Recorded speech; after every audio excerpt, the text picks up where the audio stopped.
Launched in September, the One Roar Fund will serve as a vehicle to help all 31 of Columbia's varsity athletics programs and club sports to compete at the highest level.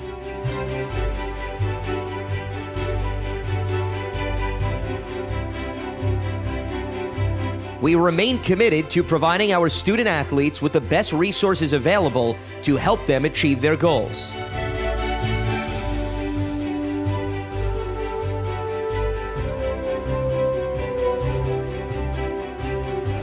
Although competition has been postponed, the competitive fire within our student athletes still burns as they await the call to return to athletic events.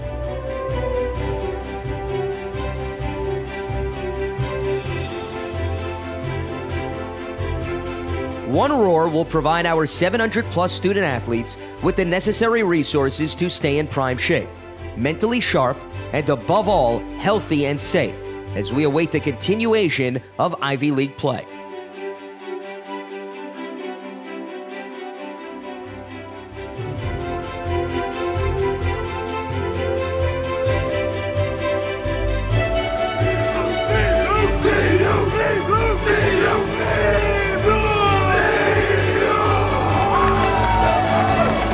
Together, we roar as one.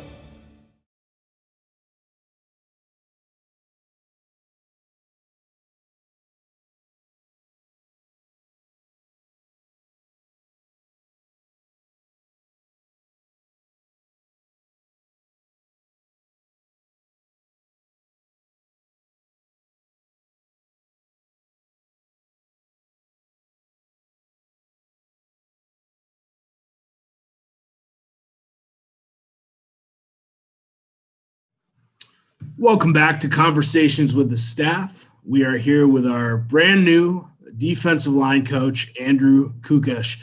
Andrew, thank you for joining us today. Thanks, Greg. Excited to be here. Congratulations on officially being named our defensive line coach.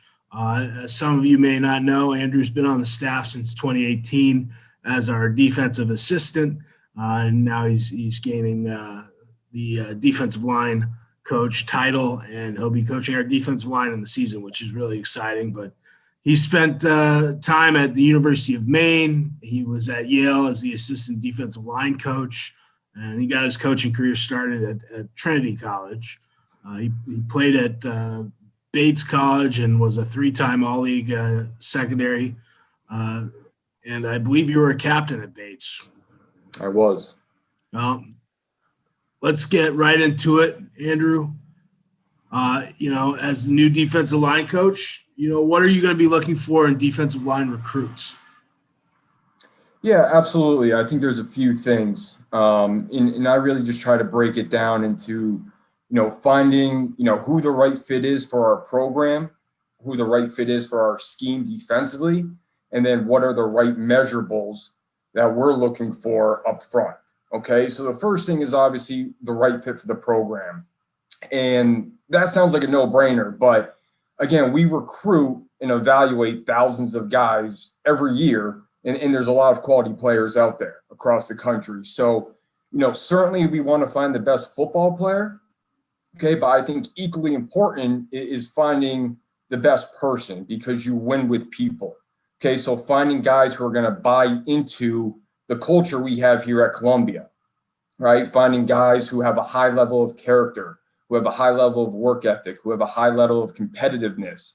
Okay, I think if you possess those traits and you surround yourself with those type of guys, right, you're going to have a group who has the discipline, who has the drive, who has the motivation, who has the toughness, okay, to outwork, outlearn, and ultimately outcompete, okay, and outperform anyone that they go against. Okay, so that's number one. Okay, number two is obviously finding the right fit for our scheme. Okay, and Coach Ferraro references this all the time. Okay, but we're a base 4-3 defense, right? So when it comes to first and second down, right, we're looking to rush for and play coverage behind it 70% of the time. Okay, so knowing that from a defensive line perspective, okay, I think what we're really trying to emphasize, what we're trying to pride ourselves on is, one, stopping the run, okay, and 2, creating negative plays. Okay, so in order for us to do that, I believe our identity up front needs to be an attacking, penetrating, aggressive front. Okay, we're not looking to read or mirror step on the line of scrimmage. Okay, we're not looking to 2-gap on the line of scrimmage. Okay, we want to get off the ball. Okay, we want to play vertical through our man. We want to create knockback, and we want to reestablish the line of scrimmage. So, something that we have, implemented, our mantra, if you will, our mentality of what type of defensive front we're going to be, all is predicated on 3 things. Okay, our violence, our swarm, and our finish. Okay, so violence is the foundation of everything we do. Okay, every single snap across the board, up front, it's point of attack. Bottom line is we need to be more violent than the opposition. Okay, we talk about we must feel your hands on film. So when we strike, right, we want to see head snapping back, right? We want to see violent lockout. We want to see violent tearing off blocks. We want to see violent arm action. Okay, swarm is really just a term that we use up front to define effort. Okay, whether you talk about the culture of Columbia football, you talk about the culture of Columbia defense, right? The first pillar always comes down to effort. Okay, so swarm is our way of making sure that we're driving that culture. Okay, and it's not a term that we talk about, it's an action. It's something that we're trying to do play in and play out. So it's high motor, all the time, all out, set the tone for the defense. Okay, and something that I talk about in our room is that level of effort, that level of swarm equates to the level of care. Okay, the level of care that you have for your teammates, for your coaches, for the strength staff, for the equipment staff, academic support, the alumni, right? Everyone associated with this program. Okay, whether it's 1 snap, 60 snaps, if you are one of the 11 on the field, right, your swarm is representative of everyone associated with this program. Okay, and then the last one obviously is finish. Okay, and that's something that you have direct control over. Okay, and I believe that your ability to finish defines you as a person, right? It defines the value you bring to this defense. It defines your production. And again, you ultimately choose how you finish each play. Okay, so to me, recruiting, it all starts with the non-negotiables. Okay, regardless of what position we're recruiting you for. Okay, we want guys with chips on their shoulders who are going to be outworking, outlearning, outperforming anyone they go against. Okay, and guys who are going to buy in to being an attacking, penetrating, aggressive front by playing with great violence, finish, all right, violence, swarm, and finish. Okay, from there, it obviously gets into the measurables. Okay, and that's kind of the last part, and as far as the measurables are concerned, whether I'm evaluating on film or if I'm evaluating in person, I really just try to look for 3 things. Okay, how explosive are you? How athletic are you? Okay, and then what's your frame or what's your upside potential look like? Okay, and they're kind of self-explanatory, but I'll go through them quick. All right, so explosiveness, obviously looking for guys to jump out of their stance. How quick and violently can we get off the ball? Okay, guys who are able to shoot their hands. Okay, going from the ground to the pads and able to trigger their feet into the ground. So I really look at how quickly can you get that second foot into the ground out of your stance. Okay, and then ultimately guys that just play with a flat back, right? And they're able to roll their hips through on contact. So those are the things from an explosive standpoint. Okay, from an athletic standpoint, okay, looking for bend. Okay, guys that can bend in the ankles, the knees, the hips, right? Guys that can play with a big chest and a big butt. Not looking for guys that are playing straight up and down. Not looking for guys that can just bend at the waist, right? We want guys that can sink their hips, guys that can redirect, guys that can open their hips to the target. Okay, reduce body surface, reduce the height of their shoulder. Okay, and then lastly is frame. Okay, we want length up front. Guys that can get off the ball, attack, and create separation. So length comes in all different shapes and sizes, right? Height, wingspan, torso, right? So we're looking for those things, and we're looking for growth potential, hand size, foot size, right? Broad shoulders, okay? And I would much rather err on the side of recruiting a more athletic, a more explosive player than a finished product, okay, at 18 years old, right? So looking for maybe bigger linebackers, to play DN, all right, or looking for DNs on high school film that once they get with our strength staff are going to be able to grow into an interior player. Okay, so that's kind of the process that I use, when evaluating guys, and obviously the other sports as well. I believe in multi-sport athletes, whether it's defensive ends playing basketball, running track, interior guys being heavyweight, wrestlers, or throwing the shot or throwing the discus. I think that's another good way of just evaluating overall, athleticism, explosiveness, and competitiveness. That's awesome. I know that a lot of those things carry over on game day, and a lot of things you do in practice are going to carry over on game day. So what are some of the drills that you're looking forward to running with the defensive line this upcoming season? Yeah. I mean, there's certainly a lot of them, right? There's a lot of drills. There's a lot of techniques that need to be practiced on a daily basis. So it's hard probably to pinpoint, a couple. But I'll say this. I mean, I am very fortunate because I am transitioning into probably as good of a position that you can ask for. I think Darren Edwards is one of the best defensive line coaches that I've been around, and someone that I have the utmost respect for. So obviously the blueprint that I'm going to have moving forward is not going to be entirely different from what Coach Edwards did. I think we've had a lot of success up front over the years here, and we're gonna continue to build on that. Okay, but if there is probably a silver lining to everything that's gone on over the past year, I would say the amount of opportunities to professionally develop, okay, and talk to others and come up with other drills and other techniques, things that apply to what we do defensively. And I think that's part of my obligation is to take what we've done well, right? Maybe tweak some things, maybe add some things, and just continue to try to push the needle forward here as we get going. Okay. But from a indie drill perspective, from a fundamental perspective, right? I really break everything down to 4 key fundamentals. Okay. Eyes, hands, hips, feet.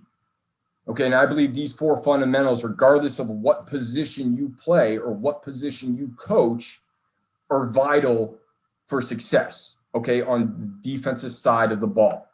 Okay, so for us, it all starts eyes, hands, hips, feet. Okay, and then from there, I categorize everything into a run game fundamental or a pass game fundamental. Okay, so how do eyes, hands, hips, and feet translate to the run game? It's our ability to strike, see, tear, and go. Okay, how does it translate to the pass game? It's our ability to get off, react, engage, and finish.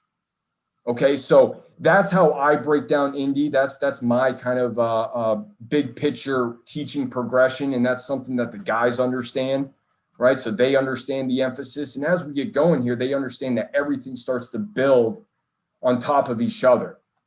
Okay, and obviously it's all starting from the initial get off to the finish, right? We start from the ground up to the initial movement to the end whistle. Okay, that's what I believe in coaching. Awesome. So you've been around the Columbia defense for a while. You played defense in college. You've been all over the field and coaching.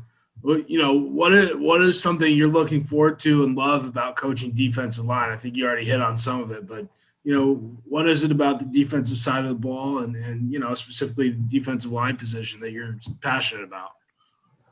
Yeah, I'm really excited about the challenge. I think in order to be a well-rounded coach, you need to be willing to be a lifelong learner. And like you said, the majority of my experience has been on the back end. I played safety in college. The bulk of my coaching career has been with the corners or the safeties. I've had some stints working with the linebackers and, like you mentioned, spring ball working with the defensive line. But I think in order to be a complete coach, a holistic coach, I think you need to have experience at every level. So I personally am looking forward to the challenge of taking my back end experience and now trying to learn the front end, and I've been coaching the front end now for probably close to a month, the better part of a month. And, the thing that I've probably noticed the most in this transition is the further you are from the ball, okay, as a defense, the further you are and the further you're coaching a position from the ball, the more big picture you can be.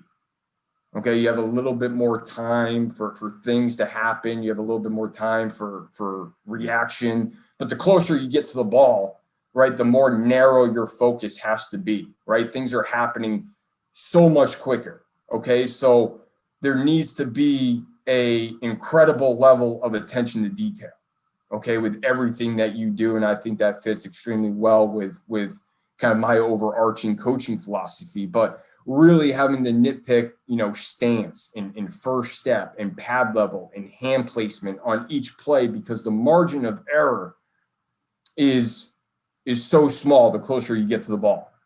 Okay, so obviously I'm excited about that challenge, but also what I love about transitioning to the D-line, I would have to say, is that by nature, I think it's a position that is really like a cultural incubator, right? Maybe with the exception of the weight room and the exception of special teams, I view this as a position where, you can really drive culture. And Coach Ferraro talks all the time about when opposing offenses turn on the film, okay, what they should see is the most relentless pursuing defense and the most physical defense that they'll face all year, right? And that all starts up front, okay? Our ability to get off the ball, be violent at the point of attack, okay, tear off blocks, get to the ball. That's culture on film, okay? So that's everything that we're going to strive to be up front.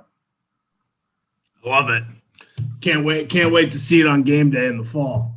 So, you've been at Columbia for over 3 years now. You grew up in the Northeast. You've been around the Northeast a little bit. What are some things, or what's one thing that surprised you about Columbia or New York City that you maybe didn't think of, or were wary about coming to the city?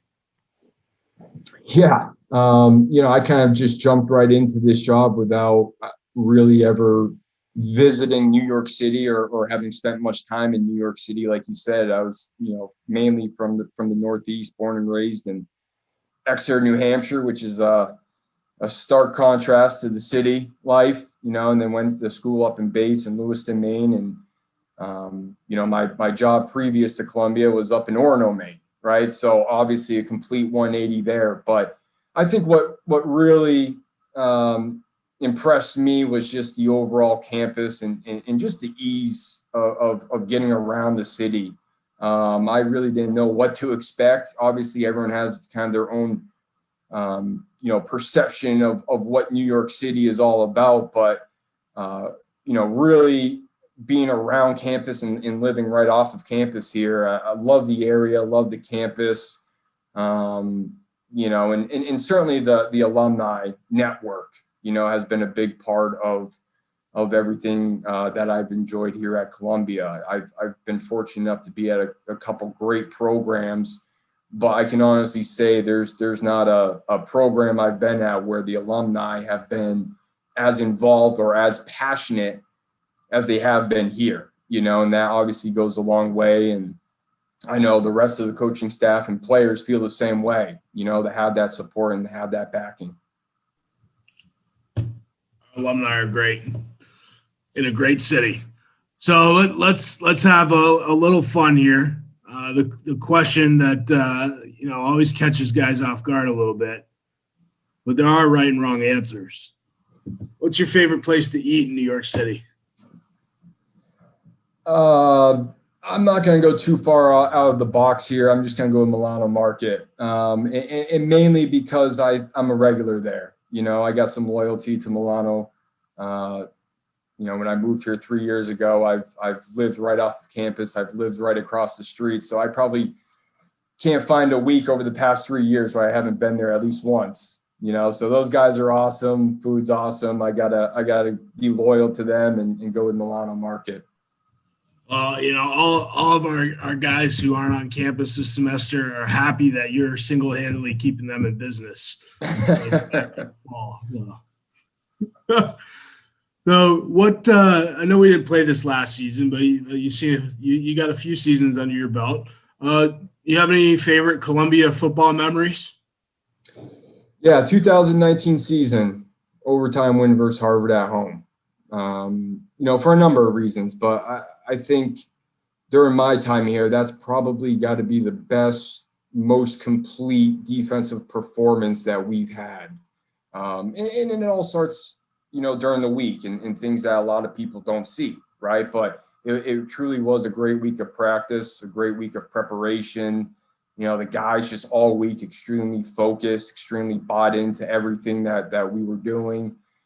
And, they just played their tails off. They tackled extremely well. They were flying to the ball. They were sticking together on the sidelines. Whenever adversity would hit, they just kept battling. Next play, kept battling. And obviously to end that game with, an incredible individual play by Ben Mathesmeyer was something that I'll never forget. And, someone that I've been fortunate to work closely with since I've got here, his freshman spring when I first was hired here, and just being around him day in and day out, it makes you a better person. It makes you a better coach.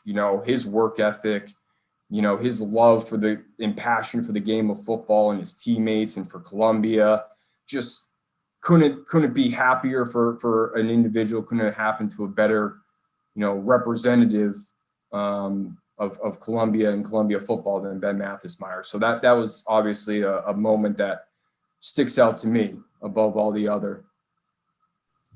That is one of my favorite memories. I got a few more years at Columbia than you, but Andrew, that was awesome. I know our alumni are really looking forward to getting to know you better. I think this is a great opportunity for them. And so in typical fashion, I will let you close it out. Anything you have to say to our alumni or fans? The floor is yours. Great. Thanks, Greg. That was fun. Really just, again, appreciative of all the support, and like I mentioned, I know the coaching staff, I know the players feel the same way, and been fortunate to be at some great programs prior to Columbia, but, this has separated itself from all the others, and I truly mean that. And I don't think there's an alumni network out there who's more passionate than the alumni network here at Columbia, so no place I can honestly say, no place I'd rather be than Columbia, right here, right now. I think there's great opportunities in front of us.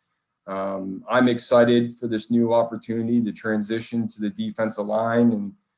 And, you're going to get nothing but the best from me, day in and day out. I can promise you that. We're committed here to making sure we have a defensive line that plays hard, that makes you all proud, and ultimately are going to be great representatives of this program in this university. So thanks. That's all I got. And look forward to seeing you guys, over the summer and at some games this fall.